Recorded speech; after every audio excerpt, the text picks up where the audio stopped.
और शिव जी का विवाह हुआ था, उसमें माता सती ने शिव से 7 वचनों को स्वीकार करवाया था।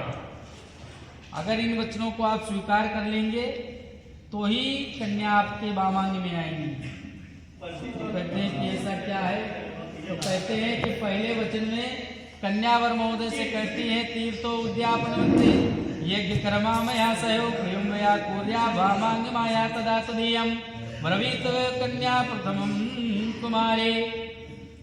पहले वचन में कन्यावर महोदय से कहती है अभी तक किसी भी तीर्थ उद्यापन आदि आप गए, जैसे किसी तीर्थ पर जैसे कहा जाता है वैष्णो देवी, आप अभी तक जाते थे तो अकेले जाया करते थे, लेकिन अब ऐसा नहीं होगा।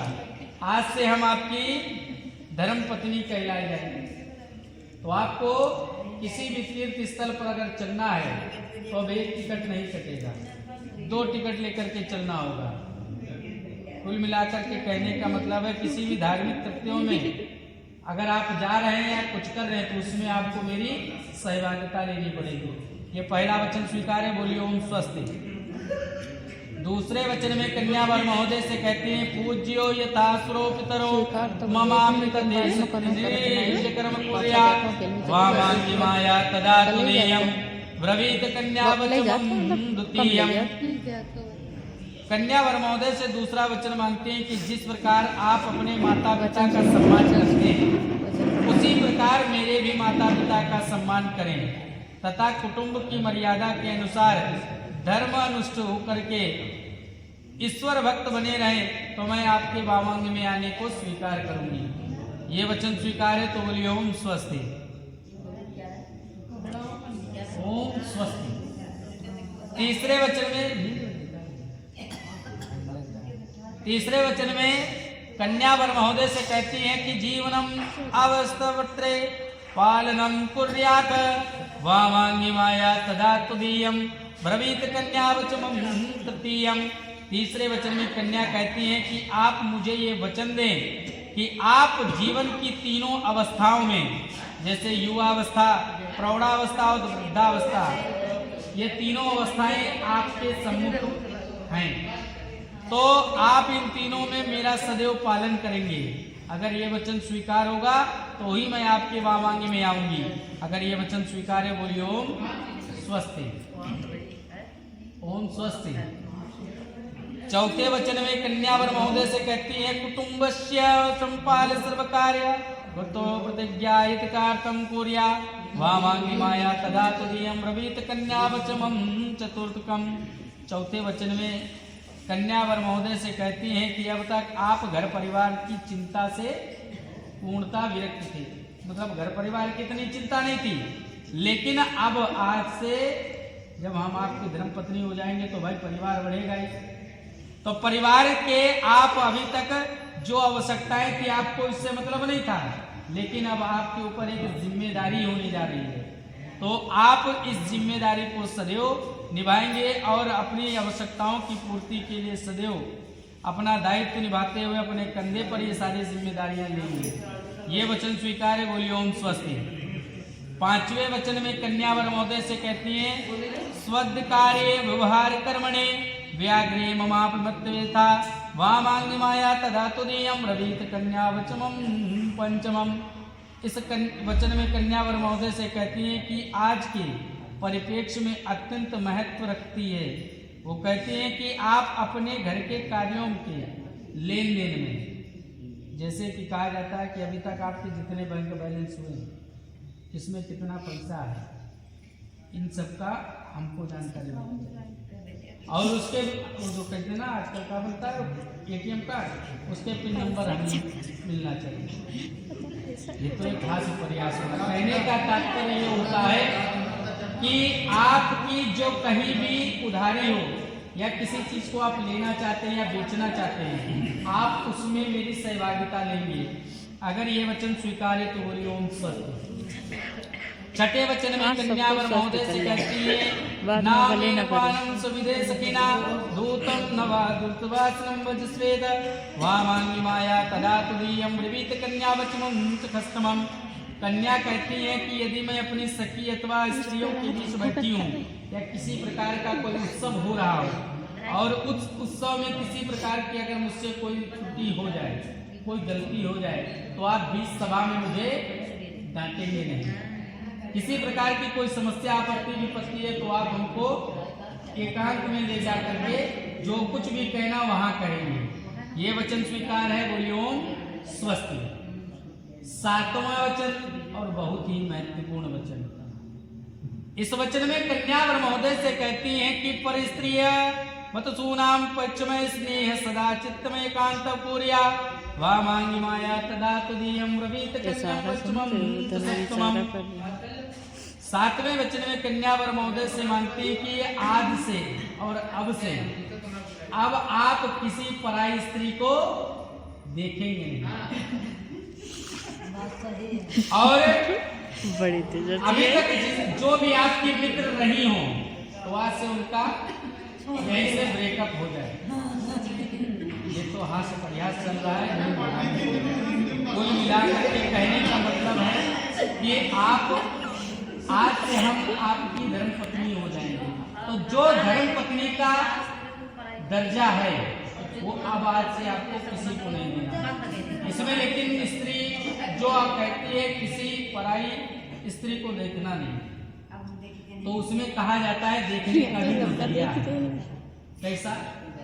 अगर आपसे उम्र में बड़ी है तो आपको उनको माता के रूप में देखेंगे और आपकी बराबर में है तो आप उनको अपनी बहन के रूप में देखेंगे और आपसे उम्र में छोटी हैं तो उनको आप पुत्र के रूप में देखेंगे। ये 7 वचन स्वीकार है। तो बोलिए ओम स्वस्ति। बोलिए भैया 7वां वचन कठिन ना है, बोलो। बोलिए ओम स्वस्ति। हाँ देखो भाई विनीत भैया हमारे 7 वचनों को बड़े प्रेम से सुनिए, है ना? सुन रहे हो ना? बधू से बोले हैं बधू आपने 7 वचनों को हमसे मांग लिया है। मैं आपसे 7 वचनों को तो नहीं मांग रहा लेकिन 5 वचनों को अवश्य ही मांग रहा हूँ। यदि आप 5 वचनों को देना स्वीकार करती हैं तो आप हमारी बामांगनी बने। अब हमारे विनीत भैया बिटिया जी आपसे 5 वचनों को मांग रहे हैं। सुनो, पहला वचन भैया का हमारा है कि क्रिया शरीर संस्कार समाजवत सोतर्शनम हासम परिगृह त्वाजेत प्रेषित भात का।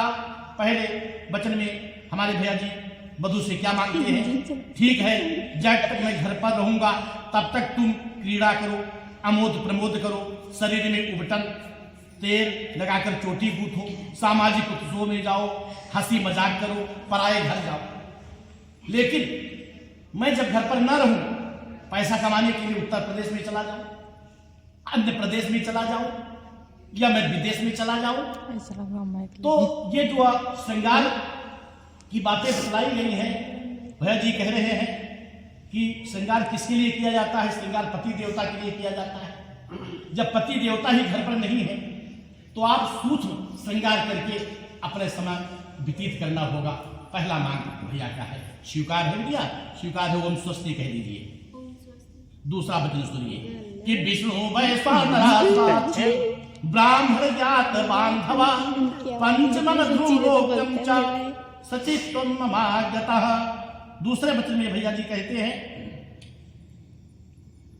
कि विष्णु भगवान, अग्नि देवता, ब्राह्मण देवता, हमारे आपके भाई बंधु माता पिता इस हमारे से ब्रह्म विवाह में साक्षी है। आकाश में ध्रुव तारा उत्तर दिशा की तरफ अटल विद्यमान है, वो भी हमारे से ब्रह्म विवाह में साक्षी है। भैया जी कह रहे हैं हे बधू, मेरी बात का कभी भी उल्लंघन नहीं करना। जो कुछ मैं कहूं उसको सदा अपने हृदय में रखना होगा। मेरे चित्त के अनुसार अपना चित्त रखना होगा। अब मान लिया भैया कहीं से कमा करके घर पहुंचते हैं तो आपको जलपान की प्रबंध भैया को करना चाहिए, देना चाहिए। ऐसा नहीं भैया कमा के आए आप उनको एक गिलास जल भी दे। या भैया विश्राम करना चाह रहे हैं तो उनके लिए जाकर शेष सज्जा का व्यवस्था करनी चाहिए। यदि भैया स्नान करने के लिए जाए तो उनके लिए जल का प्रबंध। इस प्रकार से भैया के मन के अनुसार आप चलोगी तो भैया कह रहे हैं एक दूसरा वचन आपसे मांग स्वीकार है ना। तीसरा वचन सुनिए कि मम कौचित्तम मम चित्ते वाचा वाचम लोपेत व्रतम में सर्वदा देयम हृदयास्ते वरान्य मम तो स्थित कर्तव्यापधू नाम भक्तराद मम आज्ञा पर पहले शाम पत व्रत परायण। तीसरे वचन में भैया जी कह रहे हैं हे वधू, ठीक है जैसे आप घर में आपके माता पिता हैं, हमारे घर में भी माता पिता हैं, आप घर में भाई हैं बहनें हैं, भैया जी हमारे घर में भाई हैं बहनें हैं। जो प्रेम जो दुलार अपने माता जी को देती थी, प्रेम करती थी, पिताजी को करती थी, अपने भाइयों को बहनों को करती थी, आप वही हमारे घर करके हमारे माता पिता को वही सम्मान वही आदर आप दीजिए, बहनों को भी वही सम्मान दीजिए, तो आप हमारी बड़मांगनी बनी। ये भैया जी आपसे चौथा वचन मांग स्वीकार। बिना पत्नी कथम धर्मम आश्रमाणाम प्रवर्तते तस्मादात्मम विश्वता भव मांगी मांगी। देखो गृहस्थ जीवन है, भैया जी कह रहे हैं हमारे घर आप चलो, सुख दुख तो आता रहता है, मान लिया कोई दुख की बात आती है तभी प्रेम से रहना है, सुख की में तो प्रेम से रहा ही जाता है। मान लिया घर में हमारे क्या व्यंजन बना, क्या व्यंजन नहीं बना, मान लिया आज हमारे घर में दाल बनी, दाल में नमक कम हो गया, आपने फोन लगाया कहाँ अपने माता पिता कि आज जो है दाल में नमक कम हो गया था, आज घर में सब्जी ही नहीं आई, आज घर में जाके हाँ चाय ही नहीं मिली, आज घर में जो है। तो कहने का तात्पर्य है कि इधर की बातें उधर, उधर की बातें नहीं करनी, भैया के जो कमा के लाएंगे उसी में आपको संतुष्ट रखना होगा। ये भैया जी का पांचवा वचन स्वीकार है। पहले जाके हाँ बैलगाड़ी चलती थी, बैलगाड़ी में दो पहिए होते थे, दो बैल के द्वारा उसको खींचा जाता था, तो आप दोनों उसी बैलगाड़ी के दो पहिए ही हैं। तो हमारा कहने का तात्पर्य बैलेंस बना करके चलना होगा। मान लिया बैलगाड़ी से एक पहिया को निकाल दिया जाए या किसी कारणवश पहिया ध्वस्त हो जाए तो क्या एक पहिए के द्वारा वो दो बैल उस गाड़ी को अधिक दूरी तक खींच कर ले जा सकते हैं? नहीं ले जा सकते, नहीं ले जा सकते। आप दोनों भी उसी पहिए के बैलगाड़ी के दो पहिए हैं, बैलेंस बना करके चलना होगा। दुख सुख जो भी आवे समझ लेना होगा। मान लिया कोई भैया से बात ऐसी हो जाती है, आपको समझना होगा, बहू से कोई बात ऐसी हो जाती है, आपको समझना होगा, एक दूसरे की बात को समझ करके चलना होगा। ये जाएगा भैया जी पांचवा वचन आपसे मानते हैं स्वीकार है पंडित जी? स्वीकार है, बोल दो ओम स्वस्ति। इसमें पत्थर पे पैर लगाइए आप पहले, आप भैया खींचिए उधर, ये खींच दो उधर, ये हो गई आपके लिए पत्थर की इनका पत्थर की लकीर है, क्या है पत्थर की लकीर है जो आपने खींचा है ना? पत्थर की नाम सुने हो पत्थर लकीर पकड़ के, लेकिन आज की हुआ वरमहोदय लगाते आप खींचिए। सौभागमस्तु विपरेतना। सात बार बच्चे बोलना है बस। ओम सिंदूरम शोभनम रक्तम सौभाग्यम सुवर्णम सुभदं कामदं च सिंदूरम रक्तम।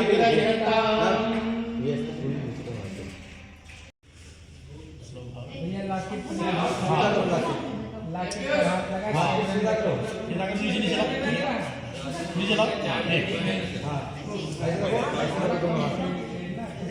दोनों हाथ वहाँ इधर।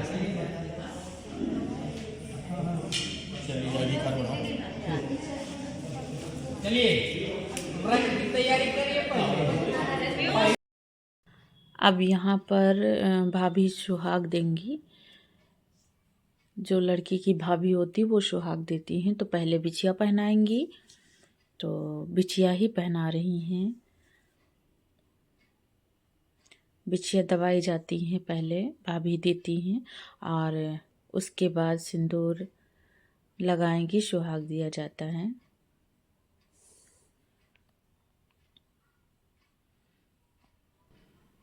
हम लोगों के यहाँ भाभी ही, लड़की की जो भी भाभी होती है वही बिछिया दबाती हैं और वही सुहाग भी देती हैं। सब कहीं अलग अलग रस्म होती है, कहीं कहीं पे जिठानी भी देती है, कहीं पे बड़ी ननद भी देती है, कहीं धोबिन से भी सुहाग लेके आया जाता है।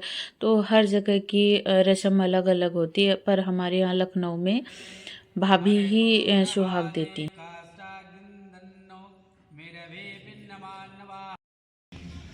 बस इनको लो यात्रा बजरंग की जय। छिड़को छिड़को छिड़को। हाँ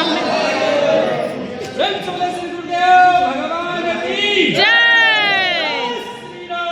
जय श्री राम। अब कोहबर में ले जाया जाएगा। वहाँ पर जो भाभी होती लड़की की, वो पायल या अंगूठी लुटाती हैं। तो यहाँ पर कोई सुविधा वैसे नहीं थी, जैसे नई बहू आती है वहाँ पे किया जाता है, वैसे ही यहाँ पे भी किया जाता है कोहबर में। तो फूलों में किया जा रहा था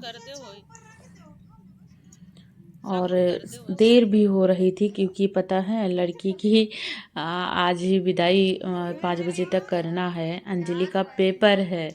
आप लोगों ने सुना होगा ना कि लड़की शादी के मंडप से आई पेपर देने तो वही हाल था अंजलि का। अंजलि का पेपर था, इसीलिए जल्दी जल्दी अभी 3:30 बजा है रात के। 3:30 बजे शादी संपन्न हो गई, कोहबर में लेके जाया गया है। अभी कोहबर का पूजा हो के तुरंत कलेवा हो के तुरंत विदाई होगी, क्योंकि 7:30 बजे से उसका पेपर है। तो विदाई हो जाएगी ससुराल जाके। जो भी होता है देवता जो कोहबर होते हैं वहाँ पे पैर छुआ के और अपना ड्रेस चेंज करके वो डायरेक्ट पेपर देने जाएगी। उसके बाद आएगी, जब पेपर दे के तब वहाँ पर जो भी होगा पैर छूना है, जो भी होगा वो बाद में होगा।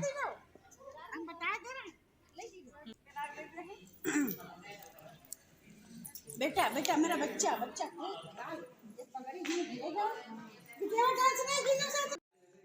अब यहाँ पर भाभी कलेवा खिलाने आई हैं। बाकी सब लोगों ने खिला दिया था। तो भाभी आती हैं, कंघा शीशा और काजल लेके आती हैं, काजल लगाती हैं। तो सबसे पहले बाल खींचे जा रहे हैं हमारे विनीत भैया के। बाल खींचेंगी, उसके बाद काजल लगाएंगी सबके, जितने लोग बैठे हैं।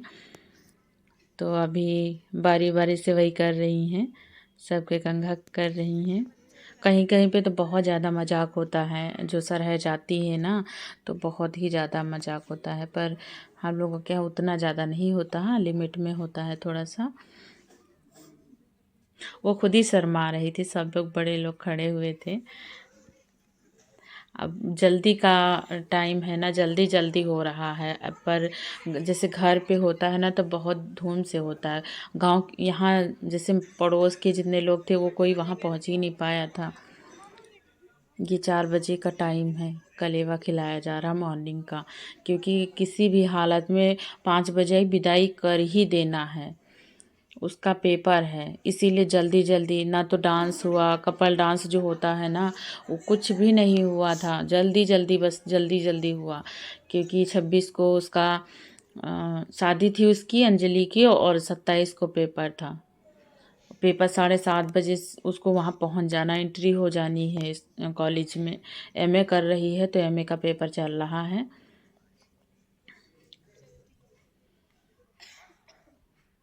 1 बजे छुट्टी होगी तो पहले ससुराल भेज देंगे, वहीं से वो पेपर देने जाएगी। और सबसे बड़ी बात है कि वो जिस कपड़ों में जाएगी ना, उसके कॉलेज में बिना ड्रेस के अलाउ ही नहीं है जाना। ससुराल में पहला दिन उसका ड्रेस पहन के होगा। ड्रेस, जूते, मोजे सब, मतलब सब कुछ होना चाहिए, तभी एंट्री होगी वहाँ। तो पूरा सामान सब मंगवा लिया गया, वो वहाँ ससुराल से पहन के तब जाएगी, इसीलिए और जल्दी जल्दी हो रहा था। अभी काजल लगा रही है यहाँ पर भाभी। अभी ये काजल लगाएंगी सबके। उसके बाद विनीत भैया जो है ना दामाद जी, वो सरहज का पल्लू पकड़ के बैठा लेते हैं। इतना जल्दी थी ना, मंडप के नीचे बस गद्दा डाल दिया गया, वैसे बेड वगैरह कुछ डाला जाता है उस पर बैठा के तब होता है कलेवा। लेकिन क्या ही कर सकते थे यार, इतना जल्दी होना है सब, क्योंकि पेपर उसका फिर बैक लग जाएगा, 1 साल बाद आएगा, तो पेपर ज़रूरी था होना। और आखिरी पेपर था। बाकी सारे पेपर हो गए थे, आखिरी पेपर था।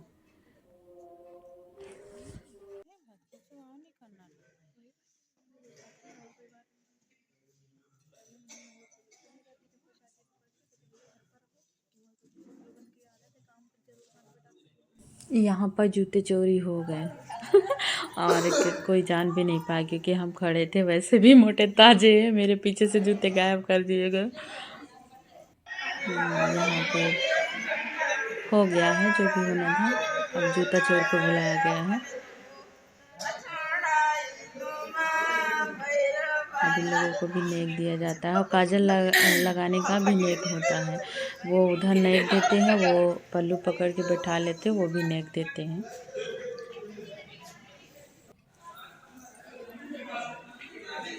अब सब हो गया, देखिए सब सामान बंद हो गया है। जो भी क्लेवर पे चढ़ता है ना, तो वो सारा सामान बांध दिए हैं। अब विदाई की तैयारी हो रही।